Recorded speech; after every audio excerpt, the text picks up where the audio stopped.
for those of you who appreciate a little bit of a lesson in geography, so we can see where we are at right here in St. Lucia and right here. And if we go all the way up, and we're seeing New York right about here. You see Long Island, and you have to keep on going up along the coast, and then you get to Nova Scotia.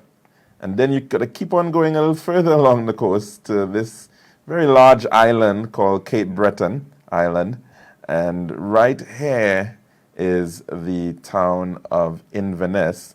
And you can see along the coast again, that's the golf course, Cabot Links, and you can see some of their, rooms, their hotel. And further up, you see another course which they have still seems to be in development, at least in this image from 2019, and that's Cabot Cliffs. Back a little bit to when the whole idea of this golf course was being touted, and some of the promises perhaps that were made to the people of Inverness. And you see, Yeah, exactly, well, give us a sense of what that was. sure. The town fathers had been trying for years to get someone to come in and develop a golf course.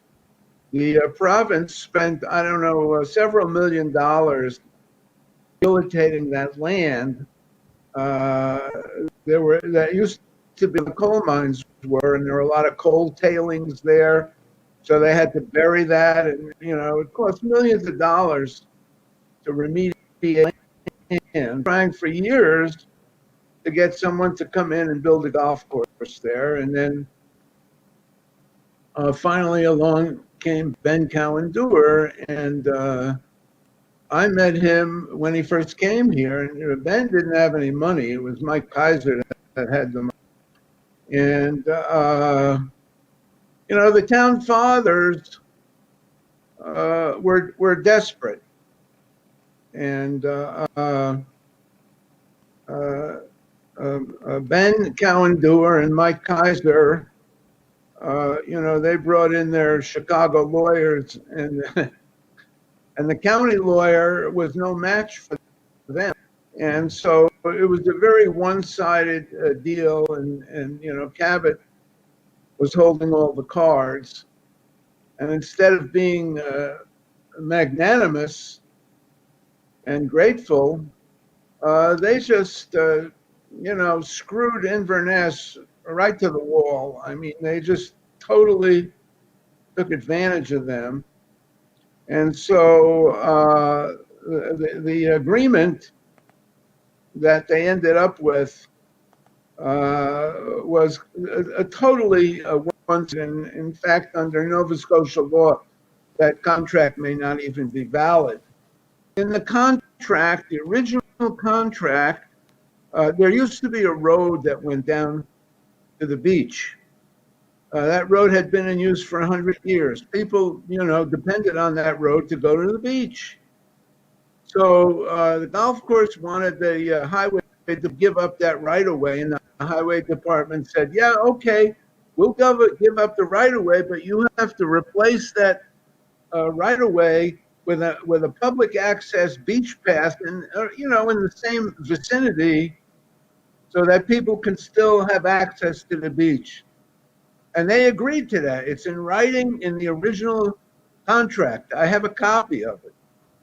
And they made a backroom deal was made between some members of the Inverness Development Association, which was the governing body, between the IDA and Cabot, where they said, okay, you put in the beach path. But they didn't tell anybody.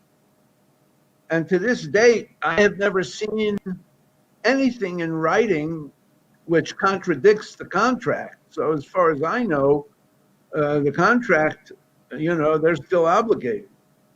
But anyway, this secret deal was made, and it wasn't until 6 years later, when they were actually going to begin construction on the golf course, that it came that there wasn't going to be a path. And of course, when the townspeople found out about that, there was outrage. Everybody was very angry. And the counselor at the time, he's still the counselor, Jim Mustard, had a meeting, and there were maybe, I'd say over 100 people there at this meeting.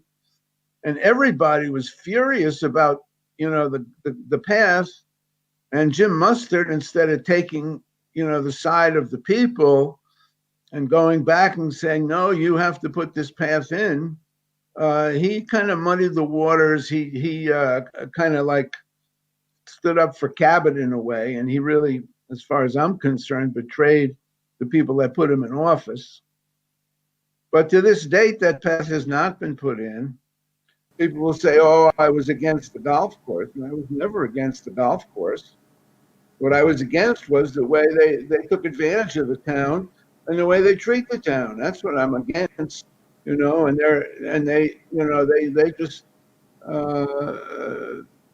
they just start things without permits, and they spray herbicides. Who knows what kind of chemicals are blowing in the wind?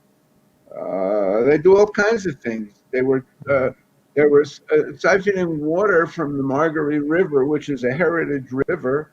They're not supposed to do that. They just go and do what they want without regard of what the law is or consideration of how that's going to affect people. That's my personal opinion. Mm-hmm. I know, of course, you've been with us for quite some time here, and I don't want to keep you for too much longer, Anton. But you've actually visited St. Lucia, from what you've told me, about 10 years ago.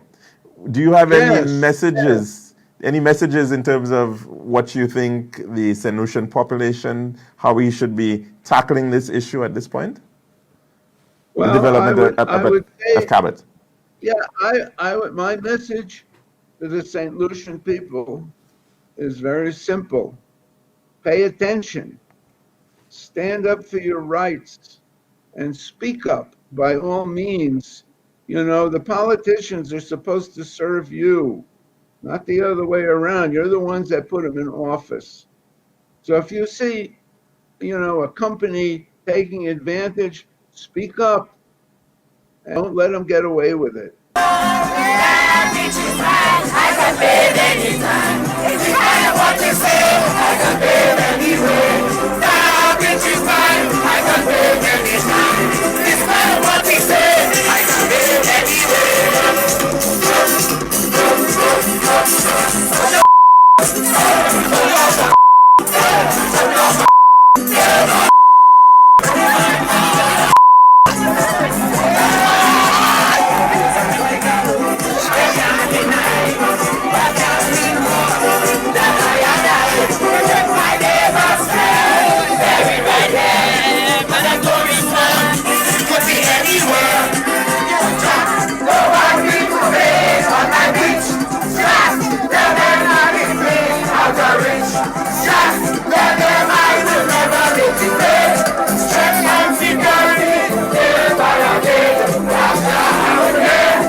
If they take everything natural we have, what will remain?